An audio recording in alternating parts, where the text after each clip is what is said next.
um grande profeta surgiu entre nós e Deus visitou o seu povo.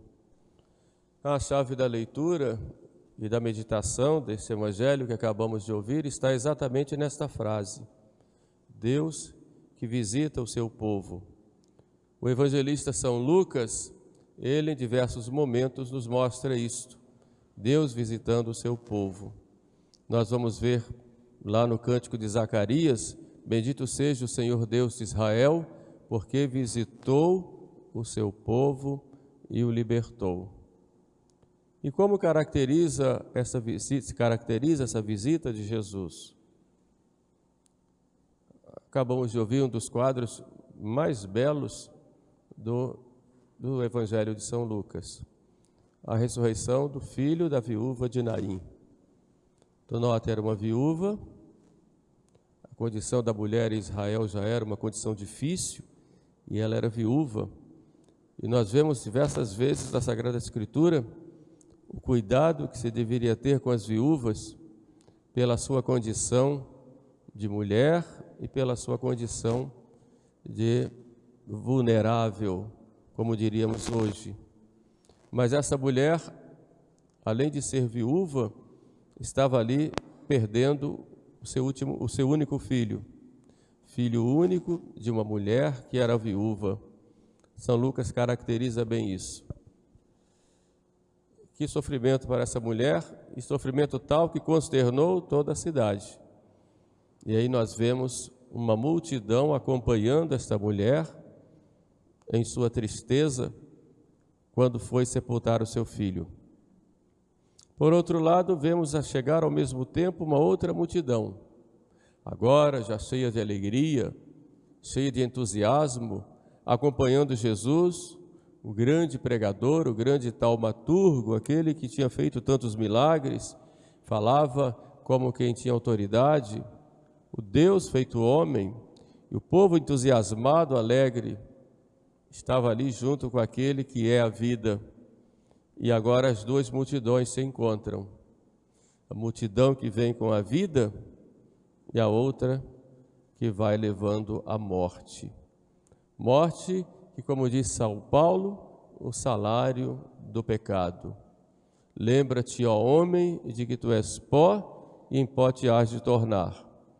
A multidão que vem com a vida, que é Jesus, caminho, verdade e vida, se encontra com a multidão que leva à morte, a dor, a tristeza, a angústia, a humilhação do homem. E o que ocorre nesse encontro? Aí nós vemos de modo bem nítido como Jesus vai agir. Jesus que é Deus e homem, duas naturezas, a natureza divina e a natureza humana. E São Lucas coloca aí todo o protagonismo na pessoa de Jesus feito homem, Deus feito homem. Jesus se aproxima, Jesus move-se de compaixão, Jesus fala à mulher, não chores, Jesus toca no esquife, Jesus diz, ordena ao jovem, eu te digo, levanta-te, e Jesus entrega a mãe. Numa reflexão, mais do ponto de vista exegético, nós veremos aí todos os verbos que São Lucas coloca são aplicados a Jesus. É Ele quem faz todas as ações. Se aproxima, move-se de compaixão, toca no esquife, diz à mulher não chores, diz ao rapaz, ordena ao rapaz levanta-te e entrega a mãe. É essa a ação de Jesus, por isso o povo fica admirado, Deus visitou o seu povo.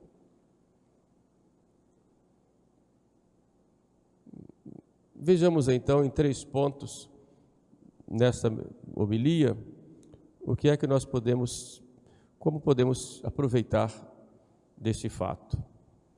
Primeiro, Jesus se aproxima. É Deus que vem a nós. Deus quem nos procura.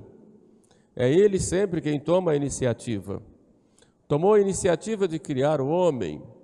Quando Adão pecou, Adão foge de Deus e Deus toma a iniciativa de ir a ele: Adão, onde estás?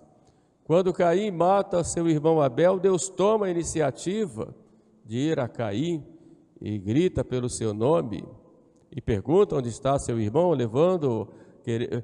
querendo levá-lo ao arrependimento e à penitência. Deus toma a iniciativa de ir a Noé e mandar fazer uma arca, toma a iniciativa de ir a Abraão e mandar que ele saia de sua terra. Sempre nós vamos ver Deus tomando a iniciativa de ir ao povo de Israel, para levar ao povo de Israel, seja a sua palavra, e na verdade Ele mesmo, seja o cumprimento das promessas. É Deus quem toma a iniciativa de mandar o seu Filho ao mundo. Sempre Deus que vem a nós. Assim Deus faz também conosco. Ele se aproxima de nós e, como diz a Sagrada Escritura, o meu paraíso é estar no coração dos homens. É Ele quem nos procura. E nos procura com a sua graça. Jesus veio a nós de diversas formas. Através de uma palavra de alguém, através de um acontecimento, através de um problema na nossa vida, de uma doença, de um momento de graça, de grande graça, de alegria, através de uma pessoa, através de um livro que nós lemos, através de uma pregação. Deus tem os seus meios para vir a nós. O que importa é nós sabermos que Ele está bem próximo de nós. Deus nunca nos abandona. Sobretudo nos momentos de grande tribulação, de desertos na nossa vida, Deus nunca nos abandona. Ele sempre vem a nós e passa por nós. Mas há momentos em que nós não compreendemos ou estamos mais preocupados com as outras coisas, com coisas que nos afastam dele, e Ele nos chama. Santa Teresa, preocupada com isso, de não ser fiel, ela dizia: tenho medo do Deus que passa. E Jesus, chorando sobre Jerusalém, chora exatamente porque Jerusalém não estava conhecendo aquele dia que Ele estava visitando. Se ao menos hoje tu conhecesses aquele único que pode te trazer a paz, mas não conheces o dia da visitação. Deus sempre nos visita. Ele quer sempre estar conosco. O mundo hoje está passando por momentos difíceis, uma grande crise, e Deus está permitindo tudo isso como um meio dele nos visitar, para nos sacudir, nos chamar a atenção, para que os homens se convertam. E nós temos que entender esses acontecimentos não de modo natural, embora tenham lá suas causas naturais, mas nós temos que entender isso de modo sobrenatural. E Deus faz tudo concorrer para o bem daqueles que o amam. Então, o que é que nós podemos aproveitar deste momento difícil pelo qual nós passamos? Desta grande crise de credibilidade, crise moral, crise política, crise econômica, crise de autoridade, crise religiosa. Vivemos, por exemplo, dentro da igreja também uma grande crise, nesta mesma linha. O que é que nós podemos entender dessa grande apostasia pela qual todos nós passamos hoje? O grande abandono da fé, pior do que um vírus que pode dizimar grande parte da humanidade ou pode humilhar a todos. Pior que tudo isto é o vírus que faz perder a fé. Existe castigo maior do que a perda da fé? Nossa Senhora em Fátima já havia predito isto, e quando ela promete que Portugal conservará o dogma da fé, coloca isso como uma exceção. Evidentemente, o maior castigo é perder a fé, e é um grande castigo.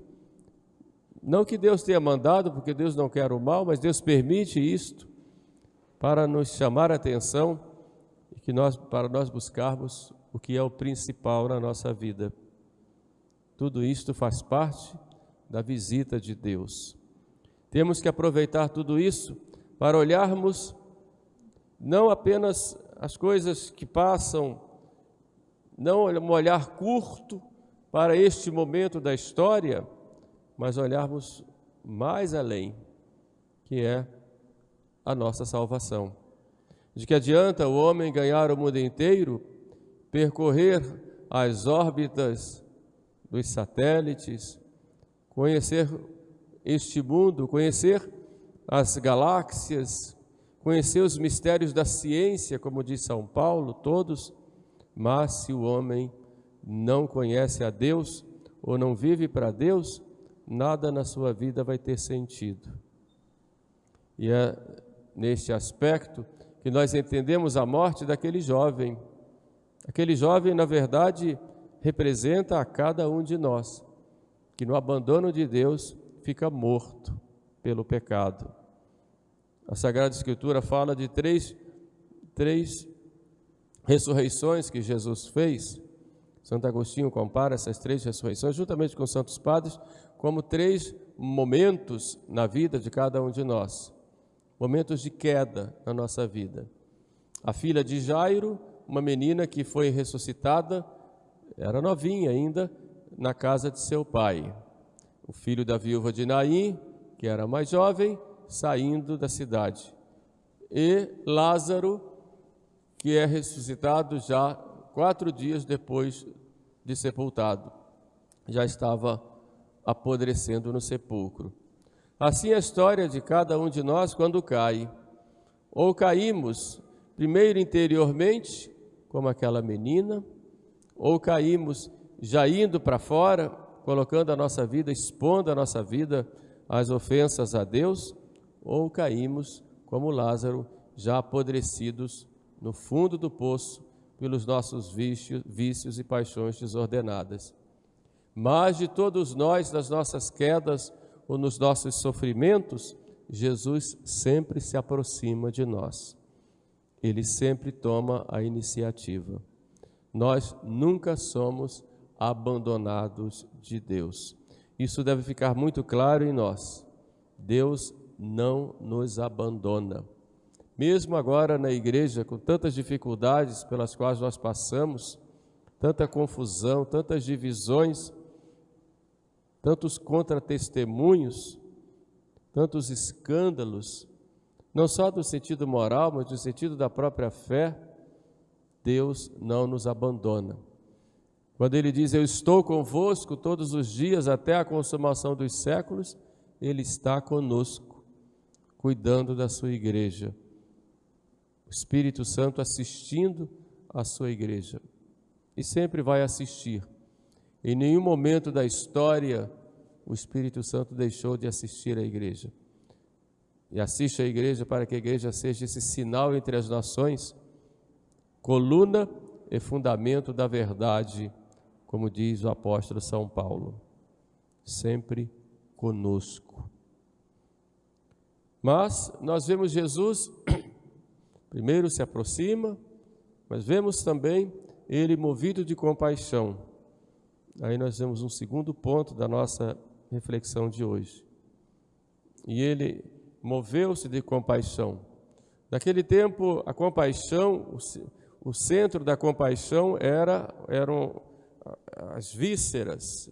O coração era considerado o centro do pensamento e as vísceras o centro das paixões ou dos afetos, das emoções. Por isso o evangelista diz, ele moveu-se interiormente de compaixão, foi lá dentro a compaixão, ao ver aquela mulher, que ele sabia que ia dar o filho de volta, ou aquela mulher que estava ali sofrendo, né? Então notem como Jesus, ele se compadece de nós, ele usa para conosco a sua misericórdia. Assim fez com aquela mulher, assim fez também com aquele povo que estava 3 dias atrás dele e não tinha o que comer. E ele diz, Miserior superturba, tenho compaixão dessa multidão, porque já está há 3 dias comigo. E Jesus então faz o milagre da multiplicação dos pães, mas depois promete um pão que quem come não tem fome, que é o pão vivo descido do céu, que é Ele mesmo. Minha carne é verdadeira comida, mas tudo isso fruto da sua compaixão para conosco. Em outro momento, ele vendo a multidão que o seguia, ele diz, tenho compaixão dessa multidão, que está como ovelhas sem pastor. E começava a ensinar. Em diversos momentos do Evangelho, nós vemos Jesus falar dessa compaixão daqueles que não têm pastor. Realmente, a falta de pastor causa compaixão em Jesus. O pastor é aquele que ensina, que santifica, que cura, que alimenta. Assim na igreja também. O povo fica admirado, dizendo: um grande profeta surgiu entre nós. Infelizmente, em tempos de crise, faltam muitas vezes profetas. E o que é o profeta? O profeta é aquele que fala em nome de Deus. O profeta que chama atenção contra os erros. O profeta é aquele que corrige, que sacode mesmo o povo, que leva à conversão, como nós vimos no Antigo Testamento, o profeta Elias, Eliseu. No Novo Testamento vemos lá a figura de João Batista, e depois Jesus, que é profeta, sacerdote e rei, como Deus o manado, e os apóstolos, ide e pregai. E quando nós vemos no mundo em que se esconde a verdade, que se tem medo de falar a verdade, porque se quer ser politicamente correto, querendo agradar as pessoas, muitas vezes não se fala a verdade, não se prega a doutrina, porque a nossa doutrina é perseguida e muitas vezes ridicularizada nos meios sociais. Realmente, faltando profetas, o povo fica como ovelhas sem pastor. Nós precisamos rezar muito pela igreja para que esse profetismo seja cada vez mais forte. Não o profetismo daqueles que pregam uma teologia marxista, que quando falam de profetas, falam profetismo daqueles que anunciam uma revolução ou uma luta de classes, como muitos pregam hoje, uma luta de minorias contra uma espécie de poder constituído. Não é nesse sentido que falo de profetas, mas os profetas que falem em nome de Deus, que preguem, que tenham compromisso com o Evangelho, não para falarem de si mesmos, mas para falarem aquilo que Jesus quer e que nos transmite através do magistério da igreja. Precisamos rezar, porque hoje há poucos profetas. Na verdade, há muitos profetas, mas há poucos que profetizam. Precisamos muito de profetas que não sejam, como diz o Antigo Testamento, canes non valentes latrare, cães que não servem nem para latir chamando a atenção contra o ladrão. Esse é o sentido que a Sagrada Escritura dá. Canes non valentes latrare, cães que não servem nem para latir, que não latem como deveriam, para acordar os que estão dormindo. E Deus exerce a sua misericórdia sobre nós de diversas formas, e devemos estar sempre abertos a essa misericórdia.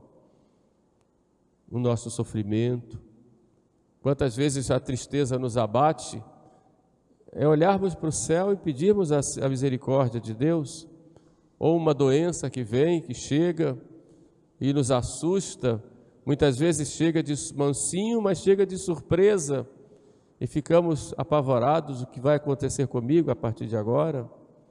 Ou quando somos atingidos por uma doença na família, ou a morte de um ente querido, que nos abate, não compreendemos, muitas vezes não aceitamos, ou muitas vezes não estamos preparados quando a morte bate à nossa porta, e temos aquela tentação de nos desesperarmos. É hora de confiarmos na misericórdia de Deus e dizer: Senhor, Senhor, ajuda-nos. Senhor, que eu veja. Senhor, cura-me, Senhor.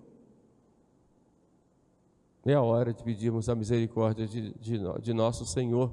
E Ele vem e se move de compaixão por nós, porque Ele é misericordioso.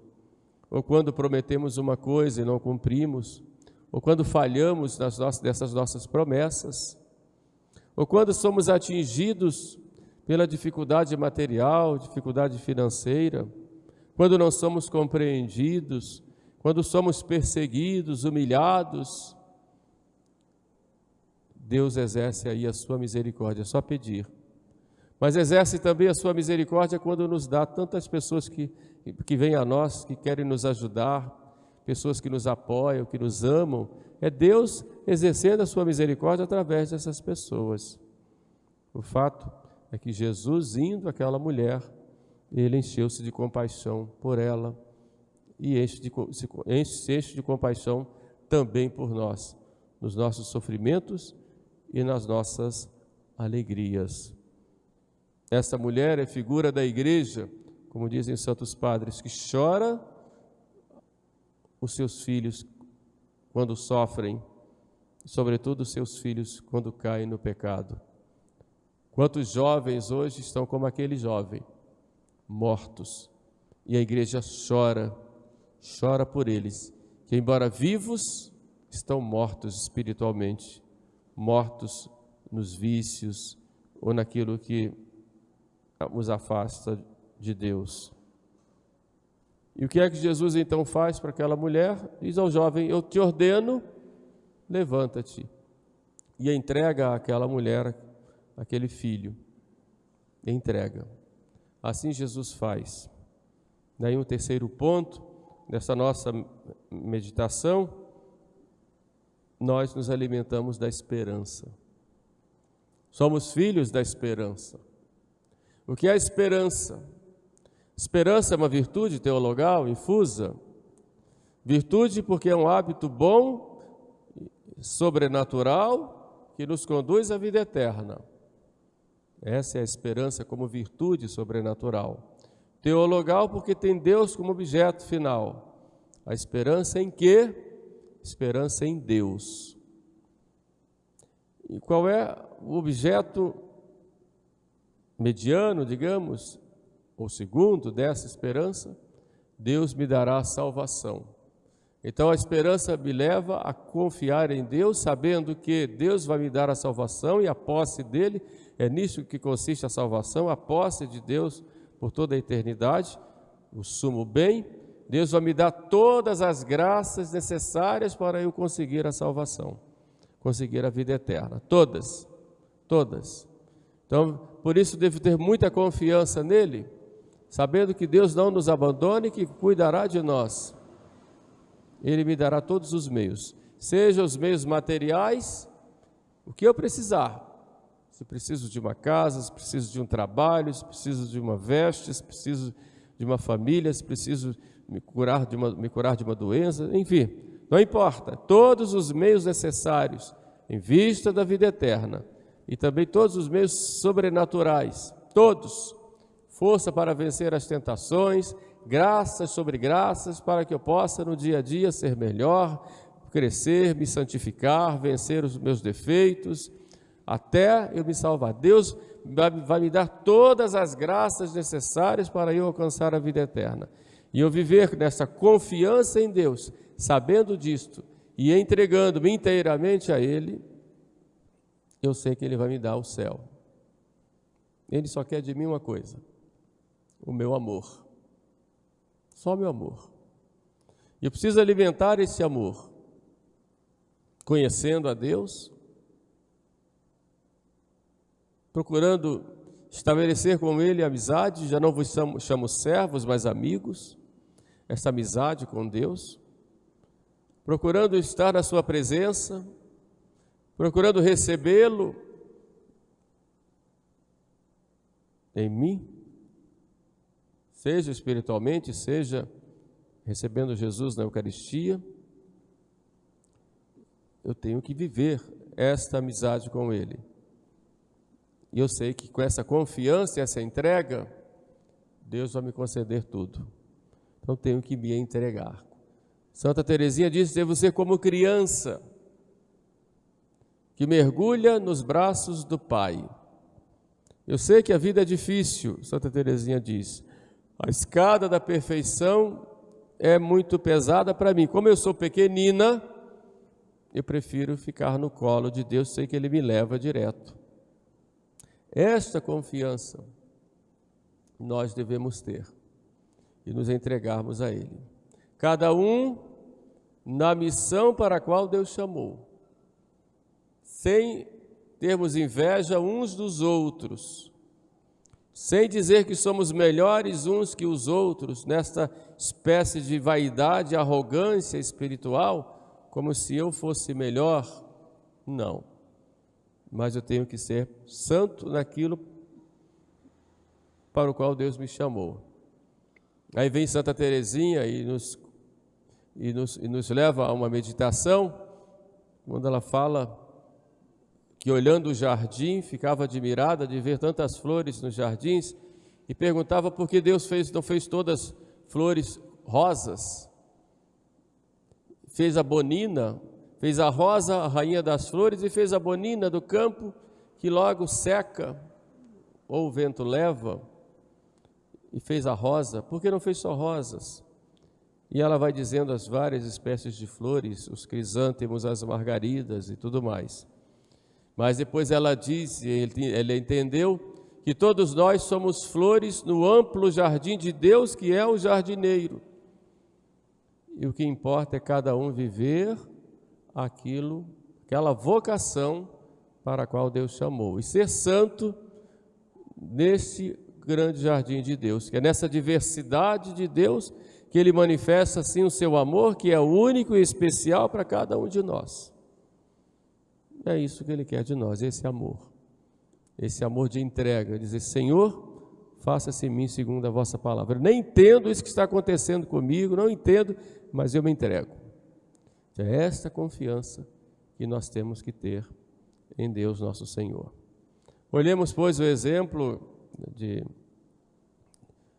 desta viúva que recebe, né, a visita de Jesus e acolhe, exemplo daquele povo, né, que recebe a vida e todos se alegram. É interessante que logo depois que as duas multidões se encontram, a vida e a morte, depois da ressurreição, todos louvam. Então há dois movimentos, né, nesta passagem do Evangelho: um movimento horizontal e depois da ressurreição um movimento vertical, ou seja, todos louvam a Deus e dizem: um grande profeta surgiu, Deus visitou o seu povo. E que seja assim entre nós, né? Haja esse movimento horizontal, uns ajudando os outros com as obras de misericórdia, e todos juntos, né, honrando a Deus nosso Senhor. É isso que acontece na missa. Vamos juntos nesse culto vertical. Vamos a Deus e Deus vem a nós. Peçamos a Deus nosso Senhor que nos dê sempre essa virtude da esperança, que a Santíssima Virgem Maria, que é modelo de esperança nossa, como dizemos na Salve Regina, que ela nos alimente nessa esperança, nessa confiança em Deus, sabendo que Deus faz tudo concorrer para o nosso bem. Louvado seja nosso Senhor Jesus Cristo. Para sempre seja louvado.